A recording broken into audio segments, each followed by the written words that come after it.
Hey everyone, the one and only, back this time reviewing a really interesting smartphone. A phone I think a lot of us are completely skipping over and not paying any attention to. This is the Samsung Galaxy S10e, which for the rest of this review, I will be referring to it as the 10e. Just because Samsung Galaxy S10e is a mouthful. I feel this phone is like that one track that you always skip in the car, but when you finally listen to it, you realize it's straight up fire. Now the 10e is Samsung's budget phone, but by no means is this thing budget. The entry-level model comes in at $749. Also, it's no secret, but Samsung literally took Apple's marketing strategy by putting out a flagship phone, two of them actually, that being the S10 and the S10 Plus, and also a budget model with stripped down features. So to no surprise, this is a direct competitor to Apple's iPhone XR. Now you may be asking yourself what you get for $150 less as compared to the S10. What it boils down to is a smaller display and form factor, differences in display technology with slightly lower resolution, and stripped down features and other small differences, all of which I'll go in detail, so get ready. You know how we roll on this channel. Let's roll the intro and hit that unboxing.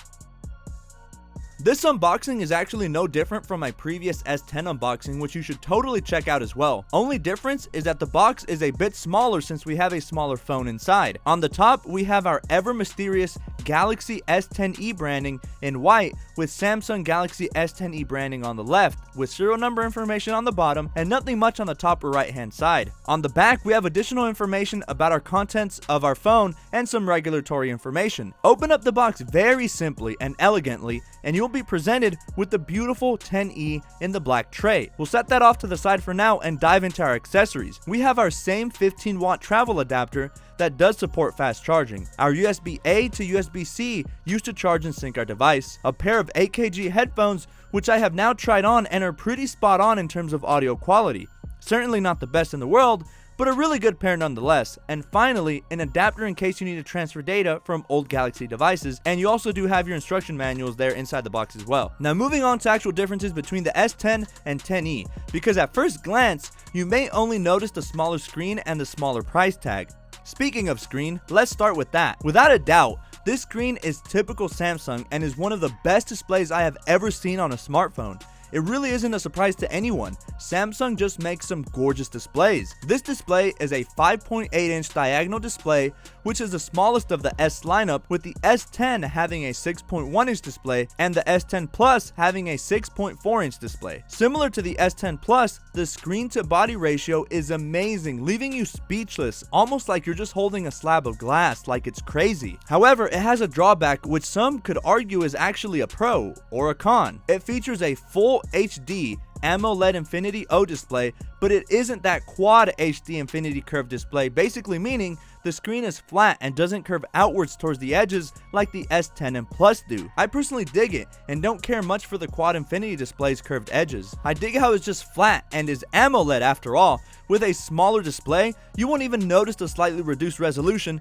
at 2160 by 1080 resolution with a pixel density of 438 pixels per inch as compared to a 3040 by 1440 resolution with a pixel density of 522 ppi on the S10 Plus. But it's really not that deep. To the human eye, it's negligible, and you'd be nitpicking to say the display is bad. It's just as good, but technically on paper, it is a downgrade, so you make your own conclusions. My conclusion is the display is fantastic. Another aspect of this display is you'll notice this funny looking hole punch thing at the top right corner. If you're not into the tech world and not into Samsung, you may be asking yourself what that is. That, my good friend, is your front-facing camera. You see, this was Samsung's creative way of avoiding the whole notch debacle, and it's quite creative. I dig this design over any notch design.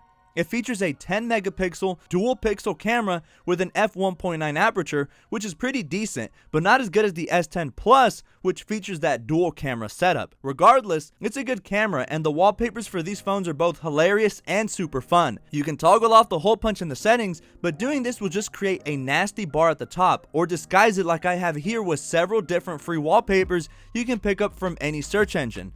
While on the topic with the display, One of the features absent on the 10e is the absence of the ultrasonic fingerprint sensor, which isn't that big of a deal because it is now repositioned up towards the top on the power button and is lightning fast. It's so fast, in fact, it unlocks faster than you can say holy sh**. Besides, I like the placement. Obviously, this makes the 10e inferior in terms of technological advancement, and maybe instead of feeling like you came from the year 2045, you now feel right at home where you should be in 2019. But it's really not that big of a deal for me considering we still have a fingerprint reader, so kudos to Samsung for doing this, and we still have facial authentication either way, so for me, it's not that big of a deal at all. If we turn our phone around, we can now go to our next high point, that being a small downgrade on our camera array, and you'll see why I said small downgrade in just a second. You'll notice we're missing a camera as compared to the S10 Plus, that being the telephoto lens, but that is 100% a-okay with me, as having the ultra wide camera is much more useful to me. The telephoto allows you to zoom in and out on the quick, but because Samsung did us a solid and retained the wide angle, this means in most cases you'll never have to budge or move at all when wanting to take good shots of scenery on the quick. For my use case, I'm glad Samsung kept the wide angle lens instead of the telephoto, but it all honestly comes down to preference. We have a 16 megapixel ultra wide sensor with an f2.2 aperture and our old trusty 12 megapixel dual pixel camera with an f1.5 and f2.4 aperture. Another visual difference is the outer ring and area within the ring outside of the camera modules are color matched according to your color, whereas it's black on the S10 and S10 Plus models, which aesthetically I feel matches better with the overall design of the phone, and I dig quite better than on the S10 and Plus. Which, speaking of colors, you can pick up the 10e in a good selection of different colors. You have your standard prism black and prism white, as well as prism blue and the ultra flashy flamingo pink. The pricing starts at $749 and you get 128 gigs of storage, and you do get 6 gigs of RAM instead of 8 like you do on the S10 Plus. But look, 6 gigs is plenty. Even if it were 4 gigs, I'd kind of give it a meh, still okay. But the fact it's 6 is great. Anyone who tells you otherwise is just lying to themselves. For an additional $100, you can bump that storage up to 256 gigs, which the 256 gig model does come with 8 gigs of RAM. So if you do want that extra RAM, you might want to dish out the extra $100, but then at this point, you're inching eerily close to S10 price territory. You can add an additional 512 gigs of storage like you can on the other S10s if you really just have a ton of photos and videos with a micro SD card. Okay, I'm going to move on to a portion that I personally don't normally care about, but with this form factor, it's necessary to say. The form factor of this phone is sexy. It's the perfect size. The screen to body ratio is amazing. However, you can notice a slightly bigger bezel on the sides as opposed to the Infinity O displays on the S10 Plus. But again, that's nitpicky to point out since it's slightly bigger, and even the bezels on its competitor, the iPhone XR, look gargantuan in comparison. The 5.8-inch screen bounces with such a vibrancy thanks to the display technology Samsung is known for. In terms of weight and size, this in a way makes me want to rock a smaller phone. My behemoth XS Max feels like a brick in the hand compared to the sleek and sexy 10e. It's only 5.6 inches by 2.75 by 0.3 as compared to 5.9 by 2.77 by 0.3 on the S10, and an even bigger difference compared to the S10 Plus coming in at 6.4 inches by 3.04 by 0.3 inches. The weight is also very impressive, especially considering all the tech that goes inside. The 10e weighs in at an ultralight 5.3 ounces versus 5.5 ounces on the S10 and 6.17 ounces on the S10 Plus. In comparison, my iPhone XS Max weighs in at a stupid heavy 7.34 ounces and feels like the difference between a 2.5 pound weight and a 5 pound weight at the gym when directly compared to the S10e in the hands. The difference is actually quite noticeable, and I personally think this is a great selling point to the S10e. Compact, sexy, and powerful. Isn't that what we all want from our smartphones? We're talking all exterior, but what about what's inside? After all, it's what's on the inside that counts. Well, that's at least what your significant other tells you. Battery-wise, we do have the smallest of all the S10s, coming in at 3,100 mAh compared to 3,400 on the S10 and a whole extra 1000 milliamps on the S10 Plus with an impressive 4100 milliamp hours. But smaller doesn't always mean worse, since remember that we have a reduced resolution and a smaller display. The screen is the main drawer of power, and because we have a less pixel dense display and a smaller display at that, means the phone's battery should draw less power. So in essence, the smaller battery is evened out by the smaller display, and in day-to-day use, the 10e battery lasts me a good bit, but definitely not as long as the battery in the S10 Plus, but should still be a decent amount of battery for those that aren't glued to their phones the entire day. And one quick note, the 10e does support PowerShare, which is great and all, but with that reduced battery, it comes at a cost. Unless you're just a really caring, selfless, and giving person willing to sacrifice your battery, then you do you. But having less milliamp hours means that power sharing effectively will drain your 10e's battery much quicker. Think about two identical cars with the same make and model driving the exact same distance at the exact same speed, but one of them holds a 20-gallon gas tank and the other holds a 30-gallon gas tank, with all other variables being constant. Of course, the 30-gallon tank will be able to drive much farther before finally coming to a stop when out of gas.